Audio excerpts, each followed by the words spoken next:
સપ્રેમ સાહેબ બંદગી સાહેબ. આજે 21મી જુલાઈ 2024નો દિવસ એક આ બ્રહ્માંડ ઉપર ખૂબ મહત્ત્વનો દિવસ, એક એક માનવીના જીવનનો જ્યોતિર્મય એવો ઐતિહાસિક દિવસ. અને એ દિવસ એટલે ગુરુ પૂર્ણિમાનું પર્વ, ગુરુ પૂર્ણિમાનું પાવન પર્વ. ગુરુ શબ્દ ઉચ્ચારણ કરતાં જ આપણું મુખારવિંદ એક જાતની અનન્ય પ્રકારની મીઠાશનો અનુભવ કરે છે અને આપણા અંતરમાંથી એ શબ્દ નીકળતા, એ શબ્દનો આવિર્ભાવ થતાં અંતર આપણું પ્રફુલ્લિત થઈ જાય છે. એવા સદગુરુના ગુણગાનને યાદ કરવાનો, સદગુરુના ઉપકારને યાદ કરવાનો અને એને આ બ્રહ્માંડમાં ઉજાગર કરવા માટેનો પર્વ એટલે ગુરુ પૂર્ણિમાનું પર્વ છે. એક એક વ્યક્તિના જીવનમાં જાણે અને અજાણે, ફરીવાર કહું છું કે જાણે અને અજાણે ગુરુની ભૂમિકા હોય છે અને હોય છે. આપણે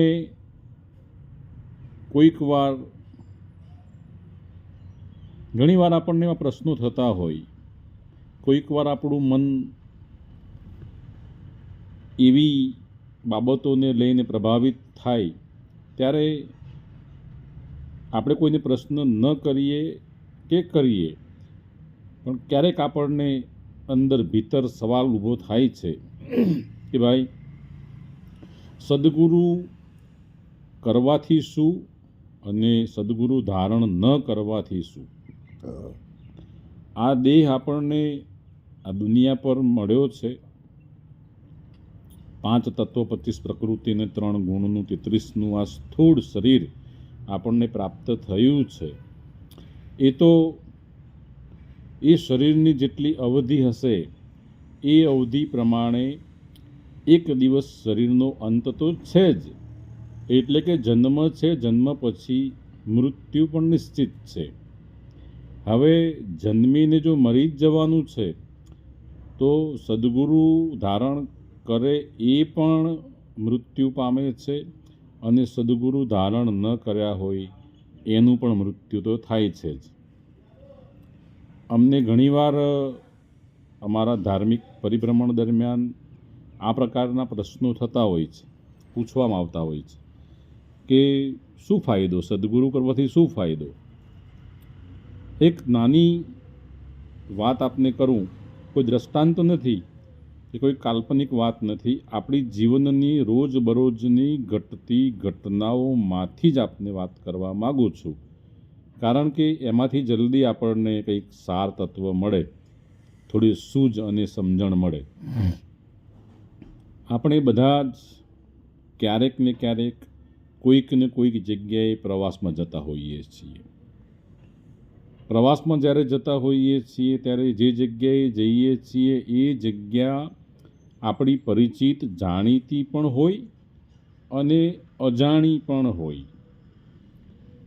જાણીતી જગ્યામાં જ્યારે આપણે જવાનું થાય ત્યારે તો આપણો પ્રવાસ એકદમ સરળતાથી સમય પ્રમાણે, આપણા આયોજન પ્રમાણે સરસ રીતે આપણે આનંદ કરી અને સંપન્ન કરતા હોઈએ છીએ. પણ જ્યારે કોઈ અજાણ્યા પ્રદેશમાં, અજાણી ભૂમિકા પર આપણે જ્યારે જવાનું થાય ત્યારે શરૂઆતથી જ આપણા મનની અંદર એક પ્રશ્ન એવો જન્મે છે કે ત્યાં એ જગ્યા તો મેં જોઈ નથી, એ જગ્યા પર ક્યારે હું ગયો નથી, તો ત્યાં હું કેવી રીતે ફરી શકીશ, કેવી રીતે આનંદ કરી શકીશ? પ્રવાસનો મકસદ, આપણો ઉદ્દેશ્ય તો આનંદ કરવાનો છે, મોજ માણવાનો છે. એમ ખાલી ફરવા નથી નીકળ્યા આપણે. અને જ્યારે આપણે એ અજાણી ભૂમિ પર જ્યારે જઈએ છીએ ત્યારે ત્યાં ગયા પછી જ્યારે પણ આપણી ગાડી અટવાય, આપણે અટવાઈએ, રસ્તો આપણને ન સૂઝતો હોય, ત્યારે ત્યાં કોઈક ને કોઈક ભોમિયાની, માર્ગદર્શકની, અંગ્રેજીમાં ગાઈડ કહે છે, એની જરૂર પડે છે. અને એ ગાઈડ આપણને જો વ્યવસ્થિત, ત્યાંનો પૂરેપૂરો પરિચિત અને વફાદારીપૂર્વકનો, સજ્જનતાપૂર્વકનો, પ્રમાણિક જો મળે તો આપણને ત્યાંની ભૂમિ પર સાચું માર્ગદર્શન આપી અને ખૂબ સરળતાથી આપણને યાત્રા કરાવે, એ ભૂમિ વિશે આપણને માહિતગાર કરે, એ ભૂમિ વિશેની પૂરેપૂરી આપણને સમજણ આપે અને એ ભૂમિયા સાથેનો આપણને જે આનંદ મળે છે એ આનંદની અનુભૂતિ કંઈક નિરાલી હોય છે.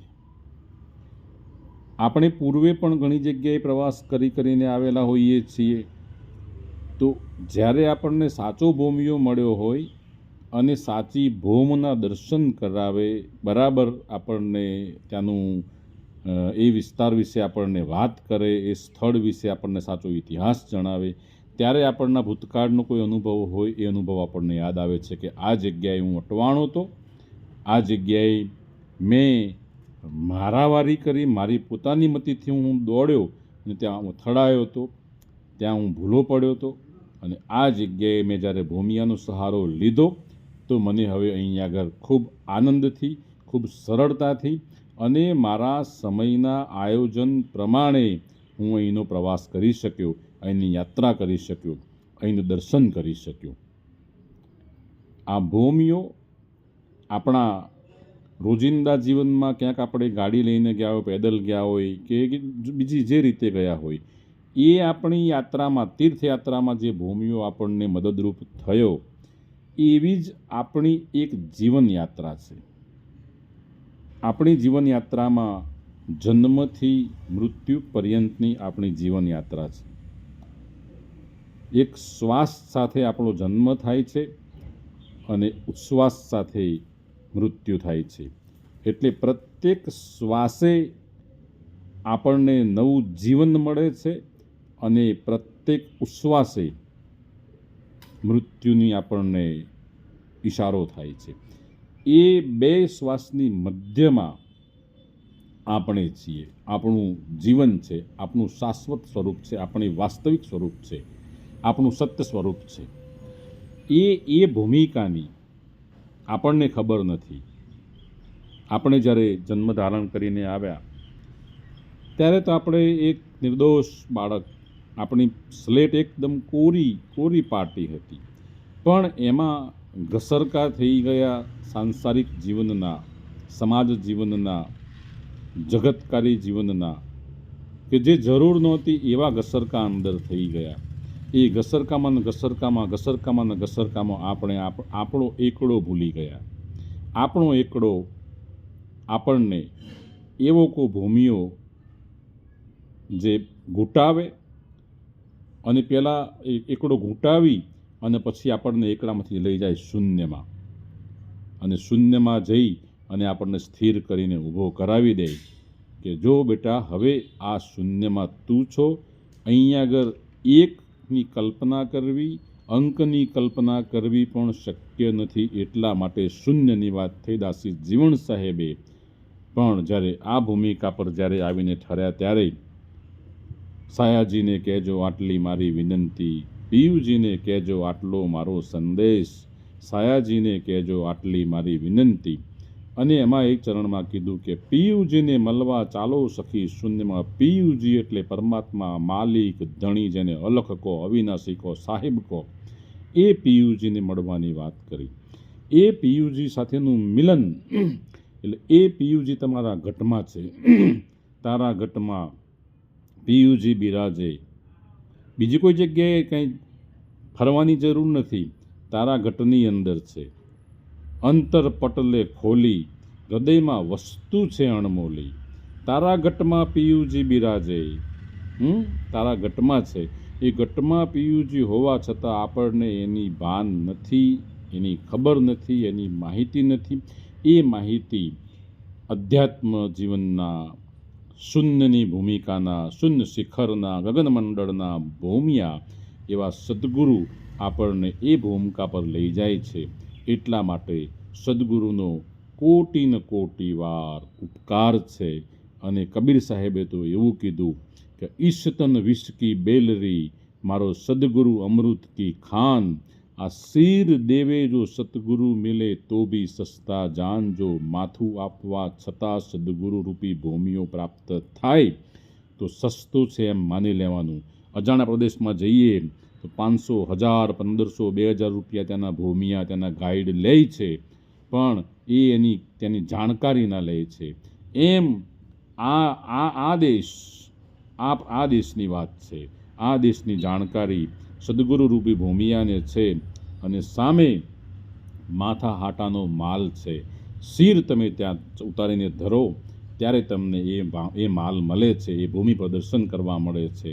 એટલા માટે સદગુરુનો જાજો જાજો ગણો ગણો ગણો ઉપકાર છે. ધરતી કા કાગજ કરું, કલમ કરું વન રાય, 7 સમંદર કી શાહી કરું, મારો સદગુરુ ગુણ લીખો ન જાય. એવો સદગુરુનો ઉપકાર છે, એવો સદગુરુનો ઉપકાર છે, એવો સદગુરુનો ઉપકાર છે.